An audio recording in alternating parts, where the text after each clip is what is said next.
And we're on. Let's get right into it. Another video of child development, where today we're talking about how to prevent bullying. I've been bullied, and I'm sure you've been bullied. Everybody's been bullied. It's part of life. It's part of being human. And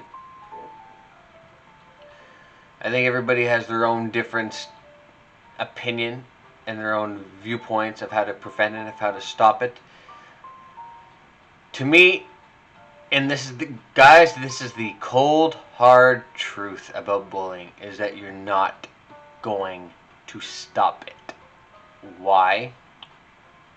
Because we're humans. We're meant to be destructive. We're meant to fight. We're meant to be tribalistic. So you see two boys or girls at school in a playground. One group of boys is fighting with the other group of boys, and they're bullying each other. It's tribalistic nature. When we're back in our ancestral past, we would fight. One tribe would fight with the other tribe of who can overthrow the other tribe, and it's part of human nature. Using power over each other, gaining supremacy over each other. Unfortunately, it's the dark side of human nature. And you see that. You see that on social media. You see that in our schools, everywhere. And yes, you want to promote anti-bullying. You want to obviously discourage it in our schools, discourage it amongst people, discourage it in different walks of life. But sometimes we fail to realize that it still happens. No matter what. You can put all the anti-bullying campaigns you want in our schools, in our education system, no matter what, in our summer camps, no matter what we do, it's still going to be the same thing. It still happens. Parents are still calling schools and calling summer camps to, tell administration, my son, my daughter, saying they're being bullied at that camp or at school. My son was pushed around and beat up by a group of kids this week. Schools are still getting phone calls like that all the time from parents. It still happens. So guess what? The anti-bullying campaigns, all the interventions that we do, it's not working, is it? So what's the problem? Well, the problem is there is no solution to bullying. There is no. You just got to prevent it as much as you possibly can. And the reality is, there is no preventing bullying. It's not going to happen. It's going to continue to happen. No matter how long us as the human race continues, it's still going to happen over and over again. We're destructive by nature. We're hurtful by nature. Tribalistic by nature. It's going to happen all the time. And yes, you're still going to push anti-bullying campaigns. Of course, because you want to maintain a good public image in your school systems and all that. But the real trick to fight against bullying is to learn to defend yourself. Learn coping skills. Because if all you do is push anti-bullying campaigns and tell kids to stop bullying, and it still happens, guess what? It still happens. So what's the problem?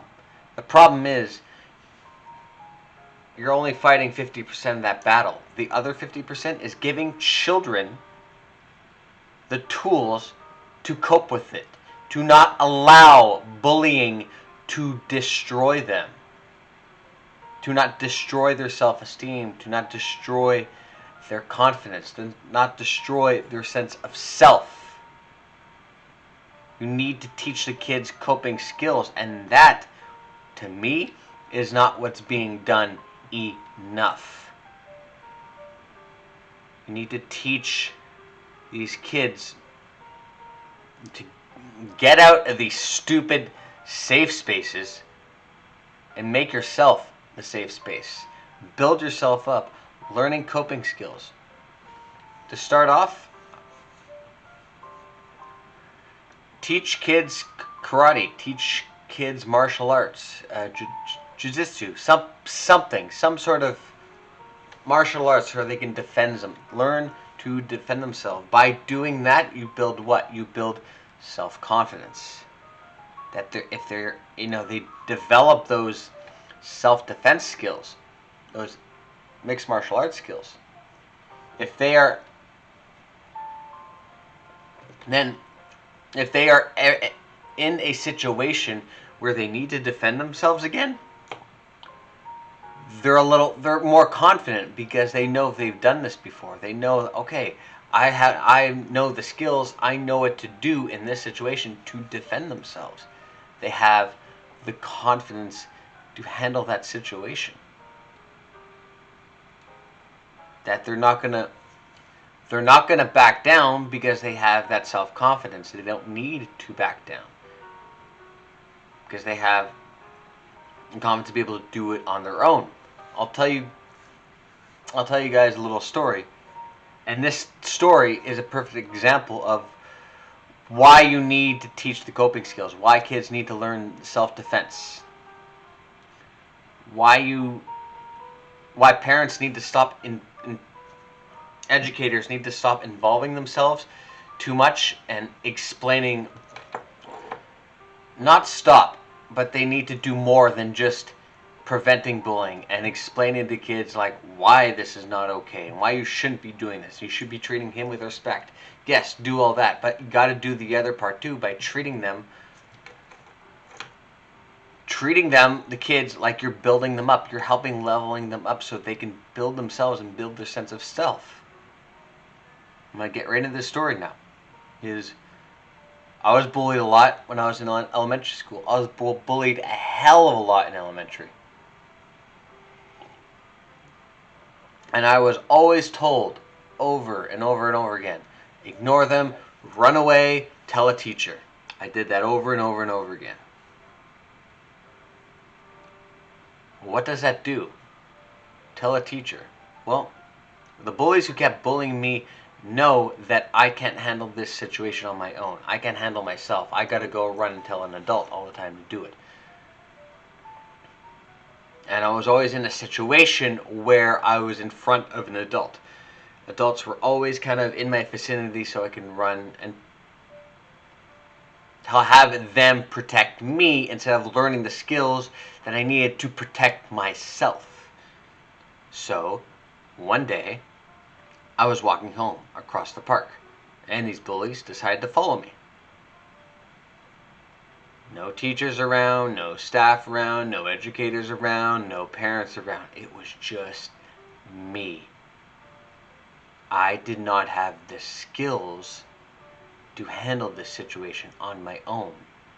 And all I had was my own. It was just me. Only me. I got my ass whooped, beaten, and they left me there. And I dragged my ass home, and I got in trouble for getting into a fight. Even though I explained exactly what happened, what was going on. What happened to my self-esteem? Plummeted. Because I knew I didn't have the skills to be able to handle that situation on my own. A lot of kids don't. That's a tough situation. But instead of listening to the situation, listening to the context of what was actually going on. Oh, you got into a fight, Logan. You're in trouble. You're grounded for 2 weeks for basically getting my ass whipped. Isolated by myself. So,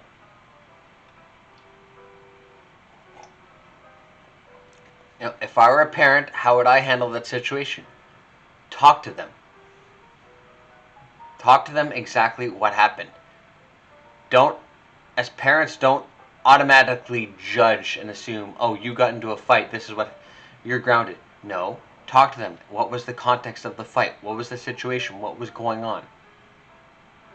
Because me as a parent, and I ask my son or my daughter what happened, and they say they got followed home and got beat up by a group of kids. Okay, you're not grounded. It's time to learn some self-defense. That's what you need to do. For, even learning self-defense, hey, getting followed home by a group of kids, even having a certain skill set of self-defense, you may still get your ass whipped. But you know what? You're gonna go down in a blaze of glory. You're gonna go down fighting hard. And you're not gonna make it easy for those bullies to take you down.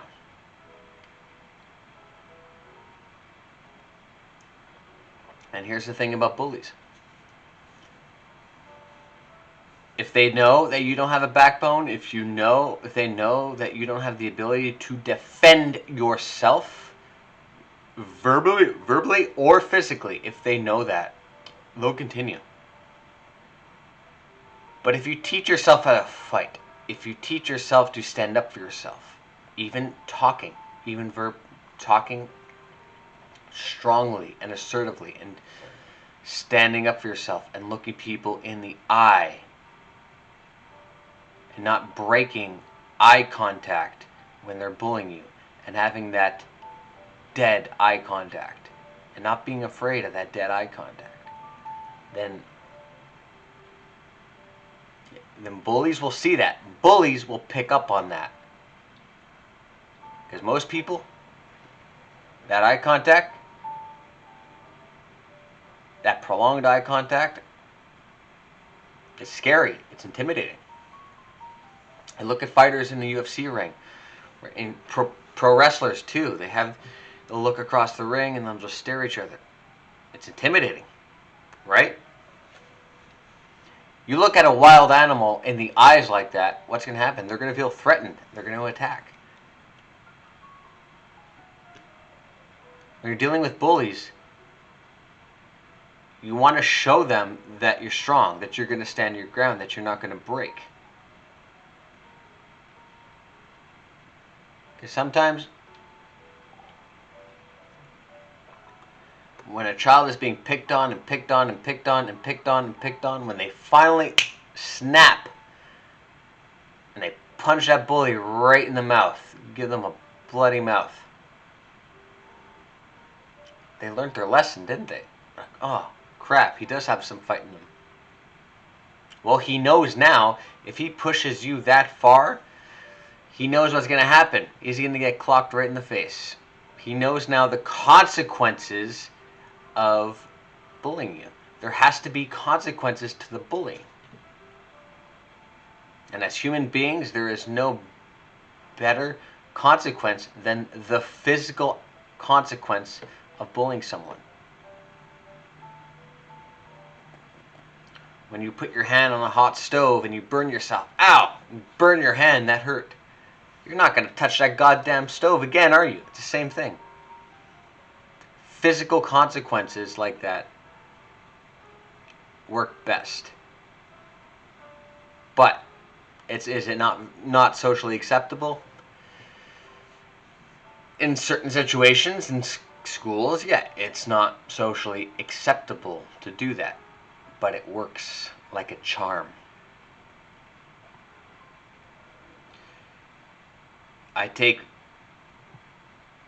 And this is, let me explain this. It may sound weird, but I compare playgrounds kind of like to a prison yard. A little bit. You walk into a playground and you assert yourself as the alpha, as the strong alpha king of the playground, the strongest guy in the yard. People aren't going to mess with you. They're going to mess with you. Right? You got a new inmate walking into the prison yard. everyone's sizing him up, right? Everyone's checking him out. And if he shows that timid demeanor, walking with his head down and not looking at anybody, and like, ooh, he's ripe for the picking, right? They are gonna pick on him and drill him. But if a brand new inmate walks into the yard and asserts his dominance over the other inmates, shows that strength, shows that dominance, they're not going to mess with him as much. Like, ooh, yeah, this dog's got some fight in him. It's the same thing in a playground full of children. The same dynamic. It's the same interactions. Children know of the kids they can mess with and the kids they can't. And they know if they go mess with that kid, they're getting clocked in the face. Now, if they mess with that kid, nothing's going to happen.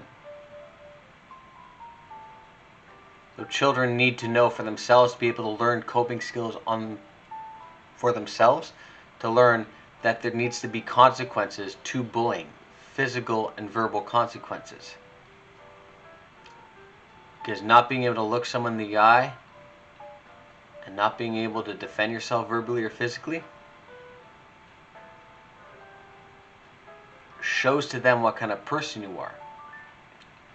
That you're going to let them walk all over. You're going to allow the bullying.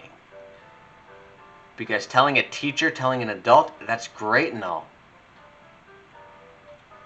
But it's not asserting yourself, not defending yourself.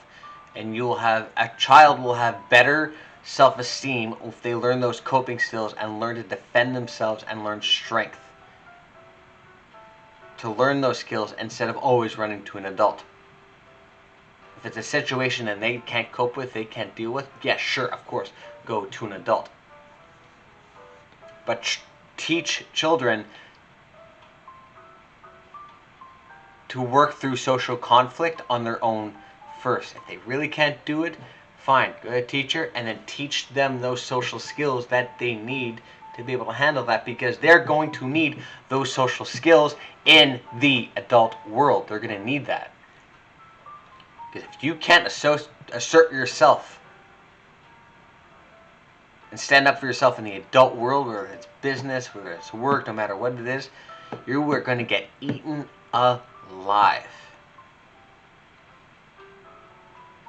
But you got to do it. You got to assert yourself and stand up for yourself, of course, in a very socially acceptable manner, depending on the context and the situation that you're in.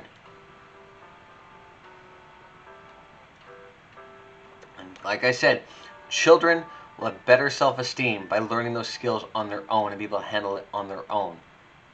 They become masters of their environment, masters of their own universe, that they don't always need an adult to solve their goddamn problems, where they can do it on their own and they'll be okay and they'll be fine. And it just takes a little teaching, a little guidance from someone who's been through it themselves to teach them those skills.